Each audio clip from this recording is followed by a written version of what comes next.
welcome back on the channel. Here's again Dairy Crafts.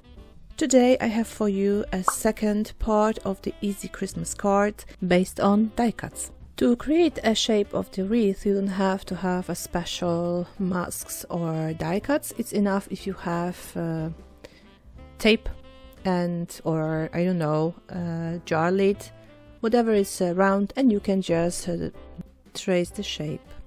Again, I'm using the stencil, however I'm not using any products like pastes or inks, but just a simple jerry roll marker in a size of 5, and just simply drawing the shapes from this stencil.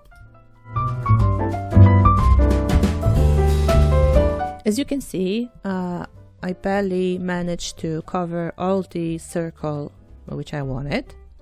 So instead of covering the whole card, I was just putting one by one of those stars and to fill up the whole circle, and then I'll just use the rubber to rid off of the markings.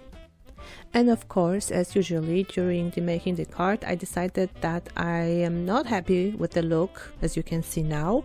That is 2 little stars. So I decided to widen up a little bit my wreath and add up more stars. Choice is yours. You can see it's not only that you have to keep up exactly shaped, you also check for the main decoration which you will be putting there, if it fits and creates the whole picture. And stars and snowflakes was not enough for me, so I decided to add some blinks, kinda marking like a blinks, so it gives a more festive theme of this card. Another thing, as it comes with die cuts or generally the shapes you will be cutting off from the scrapbooking paper, is that you don't have to take the whole picture and work it as it is. As you can see, I sometimes edit the pictures to fit more to the idea I have in my head, rather than to struggle to fit it for a final result which will be satisfying for my eye. All elements which will be put it as a final decoration I mount on foam, quite thin to not overwhelm the card. So the highest point actually is the ribbon, which will be mounted on the deer's neck.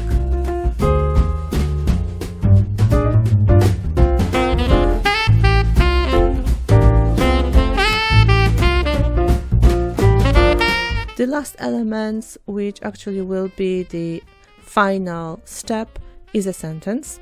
And here's the card finished.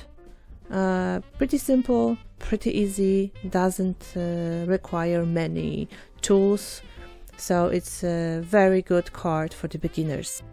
And to that kind of cards you can always make them a little bit with some glitter elements, some maybe sparkling sequins.